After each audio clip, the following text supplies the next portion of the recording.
그래서 얘네 둘을 쓰다 보니까 누가 메인이고 누가 서브인지 스펙만 걷어놓고 보면 솔직히 잘 모르겠어요. 안녕하세요, 스토리유입니다. 오늘은 제목 그대로 EOS R과 R6 둘 중 누가 형일까? 한마디로 누가 메인이고 누가 서브야? 라는 주제로 말씀을 드려보겠습니다. 아마 보시는 분들은 뭐 이 사람 무슨 이야기를 하는 거야? 당연히 스펙이 비교가 안 되는데 당연 R6가 형이지, 이렇게 대부분 생각하실 수도 있는데요. 저는 둘 다 쓰고 있는 입장에서 쓰면 쓸수록 결론부터 말씀드리면 스펙 걷어내면 EOS R이 형이긴 형이구나 하는 생각이 들었습니다. 아마 R6의 충성 고객들께서는 막 뭐 싫어요를 다실 수도 있는데 소신 있게 말씀드리겠습니다. 단순 먼저 나온 이유로 말씀을 드리는 건 아니고요.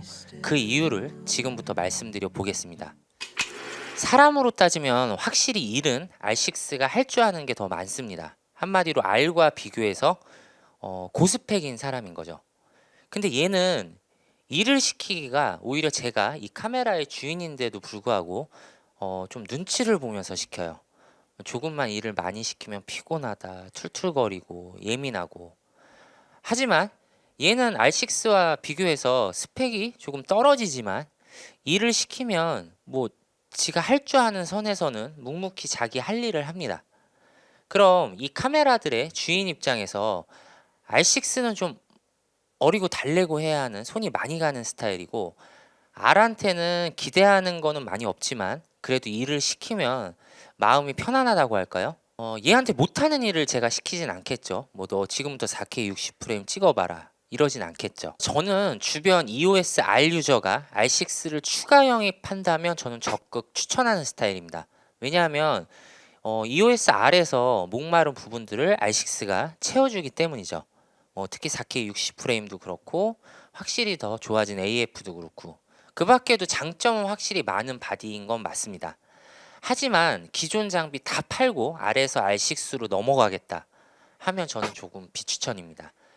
왜냐하면 촬영 스타일이 어떤 작업을 하느냐에 따라 물론 차이는 있겠지만 눈치 안 보고 말씀을 드리면 R의 부족한 부분을 이 R6가 채워주는 것도 맞지만 오히려 더 비싼 몸값을 가진 이 R6가 R보다 떨어지는 부분도 있다. 그래서 다 팔고 달랑 이 R6 원바디로 가겠다. 그렇다면 아마 만족도가 아마 많이 떨어지실 겁니다. 여러분 생각해 보셔야 하는 게, 촬영자에게 내가 목말랐던 스펙을 가진 기기가 생겨서 새로운 작업을 할 수 있는 건 엄청 큰 기쁨으로 다가오죠. 하지만 또 다른 한편으로 내가 좀 더 투자를 해서 기기를 들여놨는데 원래 되던 게 안 되면 그것도 굉장히 촬영자에게 스트레스로 다가오는 부분이 있습니다. 저 같은 경우에는 제 업무적으로 의뢰를 받아서 움직일 때 예를 들어 3편의 컨텐츠를 의뢰를 받았다 하면 뭐 한 편씩 각기 다른 날짜에 촬영할 때도 있지만 하루에 몰아서 3편을 동시에 다 촬영을 하고 컨텐츠를 제작을 할 때가 있습니다. 그러면 아무래도 장시간 픽스를 할 일이 생기겠죠.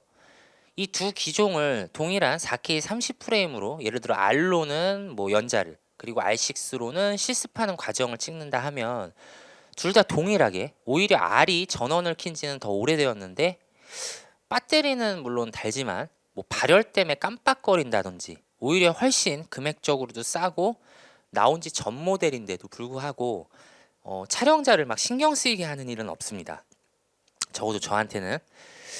그런데 얘는 오히려 전원 킨 지는 더 덜 되었는데 조금만 일을 시키면 사정없이 발열 드릉이 들어옵니다. 깜빡깜빡.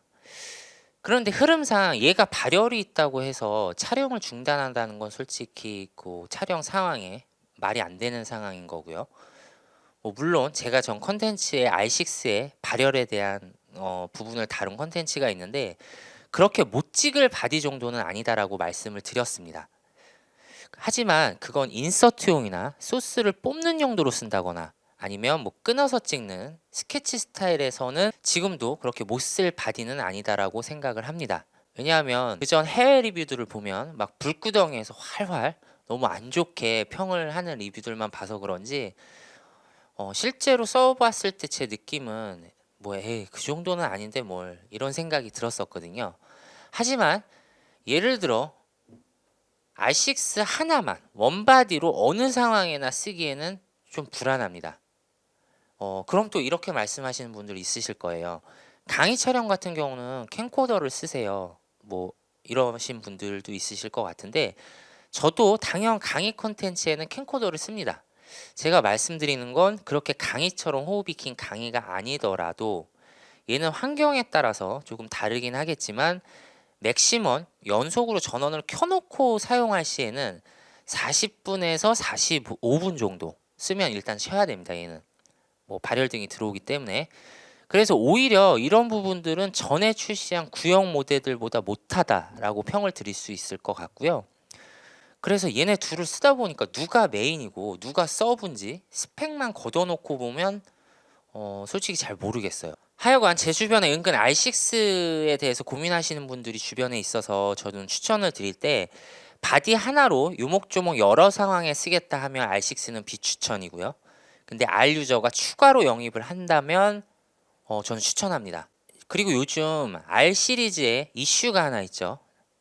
차각막 문제. 저는 여기에 대해서 언급이 따로 없었던 게 저는 R도 그렇고 R6도 그렇고 둘 다 차각막 문제는 없었고요. 이게 뭐 뽑기운인지 뭐 일단 문제가 없으니 문제가 없다고 투명하게 말씀을 드리는 게 맞을 것 같고요. 저는 오히려 차각막 문제보다 이 R6에서 어떤 오류가 있냐면 클립을 찍고 이제 재생을 하잖아요. 모니터링을 하면 재생이 되다가 멈출 때가 있어요. 그러면 나 분명 더 찍었었는데 그러면 한 5초 정도 있다가 다시 먹통이 풀리는데 그 멈추는 부분을 넘겨야 다시 재생이 됩니다. 이거는 저도 이유를 잘 모르겠는 게 원래 이런 문제들은 대부분 메모리 카드에서 오는데 처음에 메모리 카드에 문제가 있구나 하고 메모리 카드를 바꿨는데도 교체 후에도 한 10번 중에 2번은 이러더라고요. 그래서 결론은 너는 조금 피곤하다. 근데 예뻐는 해줄게. 저는 일단 선택을 해서 들여놨으면 저렴한 표현으로 뽕을 뽑는다고 하죠. 저는 일단 제가 샀으면 저는 아주 열심히 쓰는 스타일이어서 쓰긴 쓰는데 솔직히 아쉬운 점은 있습니다. 그래서 정리하면 R과 R6 둘 다 서로 부족한 부분을 채워줄 수 있어서 케미는 좋다. 누가 저보러 색감도 그렇고 원래 투바디 쓸 거면 그냥 같은 기종으로 써라 해도 저는 R6 두 대로는 안 갈 것 같습니다. 뭐 저는 이것저것 촬영 환경이 조금 바뀌는 상황이라 오히려 R6 두 대보다는 R6 하나, R 하나 이렇게 대응하는 게 제 환경에는 맞기 때문에 여러분들도 추가나 기변 계획이 있으시다면 본인이 촬영하는 상황을 고려해서 구매하시는 게 만족도도 그렇고 후회가 없으실 것 같습니다. 그럼 또 다음에 유익한 내용 또는 영상 관련 수다로 돌아오겠습니다. 감사합니다.